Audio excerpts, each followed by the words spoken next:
বার্তা সংস্থা রয়টার্সকে এমনটাই জানিয়েছে বিষয়টির সঙ্গে পরিচিত তিনটি সূত্র। এই ওয়েব ব্রাউজার এআই চালিত বলে জানা গেছে। চ্যাটজিপিটি নির্মাতা এই কোম্পানিটি আগামী কয়েক মাসের মধ্যেই তাদের ব্রাউজারটি উন্মোচন করতে চায়। গুগল ক্রোমের সঙ্গে টেক্কা দিতে এই ব্রাউজারটি আনার কথা প্রতিবেদনে লিখেছে রয়টার্স।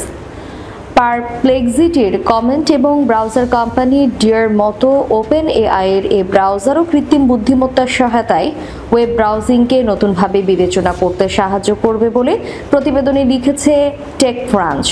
ধারণা করা হচ্ছে এই ব্রাউজার ব্যবহারকারীর কিছু ইন্টারঅ্যাকশনকে বাইরের ওয়েবসাইটে না নিয়ে সরাসরি চ্যাটজিপিটির ভেতরে রাখবে।